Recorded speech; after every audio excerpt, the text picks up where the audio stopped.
Terhormat Bapak-bapak, Ibu-ibu, salam Pancasila. Bapak-bapak, Ibu-ibu yang melihat video saya ini, tolong jangan lupa subscribe, like, dan di-share. Sifatnya gratis. Pada hari Jumat tanggal 20 Agustus 2021 ini, saya akan mengomentari Sri Mulyani membongkar semua aliran dana Bank Senturi.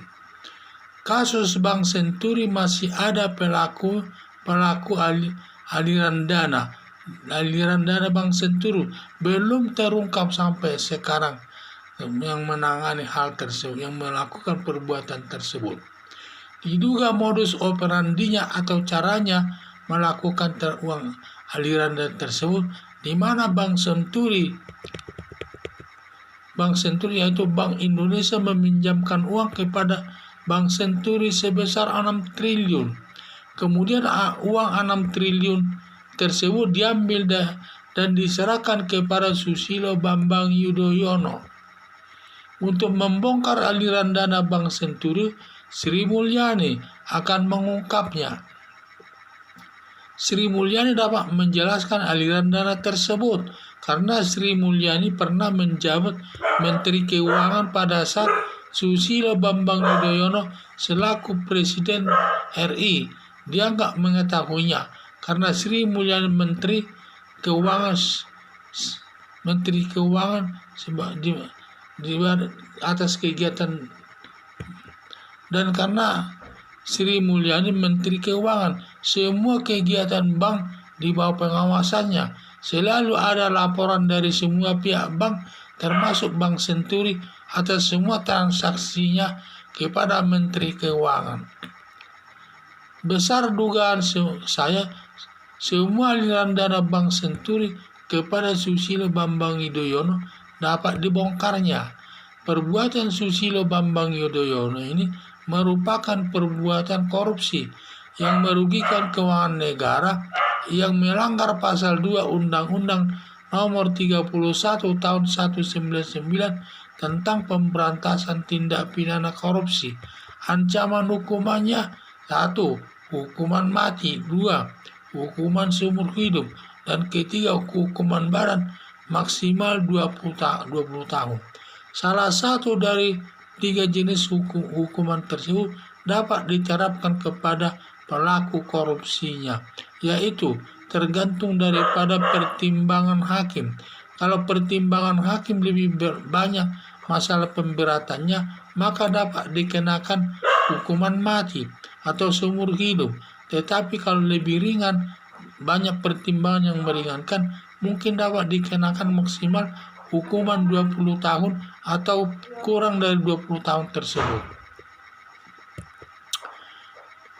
Dalam perkara kejahatan tersebut merupakan korupsi yang merugikan keuangan negara, di mana dapat dikenakan hukuman mati, yaitu yang diatur dalam pasal 2 ayat 2 Undang-Undang Nomor 31 Tahun 1999 tentang pemberantasan tindak pidana korupsi, di mana ada 4 syaratnya untuk dapat menjatuhkan hukuman mati.